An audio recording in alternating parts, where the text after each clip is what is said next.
माननीय रेल मंत्री जी ने जो इस संशोधक विधेयक आज सदन में लाए हैं 24 का, निश्चित रूप से यह अत्यंत ही सकारात्मक है और मैं इस विधेयक का समर्थन करता हूँ। विधेयक की चर्चा करते समय हम सब रेलवे की कई विषयों पर चर्चा कर रहे हैं। मैं तो इस अवसर पर माननीय प्रधानमंत्री जी, जिनके मार्गदर्शन में रेल मंत्री जी कार्य कर रहे हैं, बधाई देना चाहूँगा कि हम जब देखते हैं कि 2004 से 14 तक नए ट्रैक इस देश में 14,985 किलोमीटर बनाए गए थे और 14 से 23-24 तक 31,000 किलोमीटर नए ट्रैक बनाए गए हैं, जो 2 गुना है। इसके लिए मैं माननीय रेल मंत्री जी और प्रधानमंत्री जी को बधाई देता हूँ। इसी तरह से इलेक्ट्रिफिकेशन जो 4-5 से लेकर 13-14 तक 5,188 किलोमीटर हुआ था, वो 14-15 से 23-24 के बीच में 44,199 किलोमीटर, मतलब 8.5 गुना ज़्यादा हुआ। निश्चित रूप से सरकार की इस प्रतिबद्धता के लिए बधाई देता हूँ।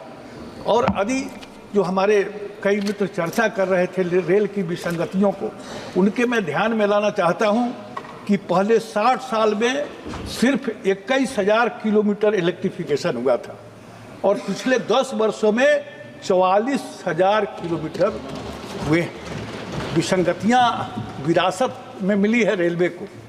पप्पू जी भाषण कर रहे थे तो लग रहा था कि 12 साल पहले ऐसा जो देखते थे वही करते थे। आज दलालों का बोलबाला नहीं है। पहले होटल उसके लिए बुक रहते हैं हर विभाग में। आज मोदी जी के नेतृत्व में सपने का चीज़ बन गया है दलाली, और होटलों में अब दलाल नहीं दिखाई देते हैं।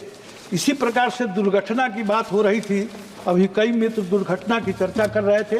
तो जो पिछले बार, इस बार जो हमारा पूंजीगत व्यय है 2,62,200 करोड़, उसमें 1,08,000 करोड़ रुपए रेलवे सुरक्षा को बढ़ावा देने के लिए है।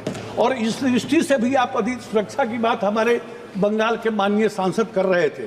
यदि 2004 से 14 के बीच आप देखेंगे तो 4,455 दुर्घटनाएं हुई थी और पर मंथ 445 होता था, और पर सप्ताह यदि जोड़ दें तो 7 दुर्घटनाएं 2004 से 14 के बीच होता था। और 2014 से 2024 के बीच देखेंगे तो 2272, पहले 4455, इधर 2272 दुर्घटना पर मंथ। पहले 445 और इधर 227 पर सप्ताह, पर वीक 7 दुर्घटनाएं होती थी, और इधर 10 वर्षों के अंदर देखेंगे तो 2 दुर्घटनाएं होती है। ये साबित करता है कि रेलवे ने अभूतपूर्व प्रगति की है पिछले 10 वर्षों के अंदर। हमारे बिहार के आरा के माननीय सांसद बैठे हैं। धन्यवाद। आप चर्चा कर रहे थे, मैं बिहार से आता हूं, 2 मिनट बिहार बात मैं करूंगा। अब बिहार का जहां तक सवाल है मैडम, बिहार के अंदर आरा, अब जब हम देखेंगे अमृत काल की बात पर कमेंट्री चल रही थी। अब आरा पहला स्टेशन है जहां बिहार में जो अमृत स्टेशन है वो आरा बन रहा है, वर्ल्ड क्लास बन रहा है, जिसको आसपास के गांव से लोग देखने आते हैं आरा के अंदर। और वंदे भारत ट्रेन का ठहराव, यदि पहला कोई स्टेशन है, पहला कहीं ठहराव हुआ तो आरा के अंदर ठहराव हुआ। और इस प्रकार से बिहार की जनता की ओर से मैं निश्चित रूप से आपको बधाई देना चाहूँगा कि हमको बिहार को 9 से 14 के बीच में 1,132 करोड़ का रेलवे को आवंटन मिला। धन्यवाद। रेलवे विकास राधामोहन जी, आप बहुत सीनियर मेंबर हैं। 2009 से 2014 तक और 2024 से 25 तक 10,000 करोड़ रुपए का आवंटन मिला। धन्यवाद। 1,000 करोड़, 10,000 करोड़। इसी तरह से जो नए ट्रैक बने 14 तक, 9 से 14 तक 64 किलोमीटर और 14 से 24 तक 167 किलोमीटर। तो बिहार ही नहीं पूरे देश के लिए रेलवे ही एक मंत्रालय है।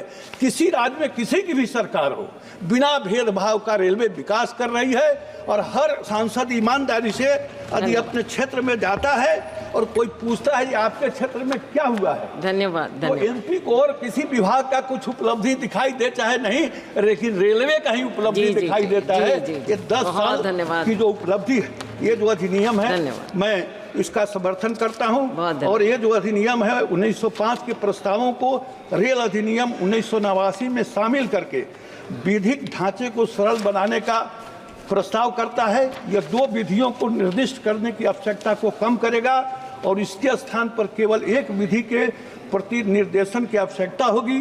इस विधेयक के साथ रेल बोर्ड का कार्यकरण और स्वतंत्रता बढ़ जाएगी। जी, धन्यवाद। यह संशोधन नियमों को और सरलीकृत करते हुए प्रधानमंत्री श्री नरेंद्र मोदी जी के विकसित भारत के विजन को साकार रूप देने को त्वरित गति देगा।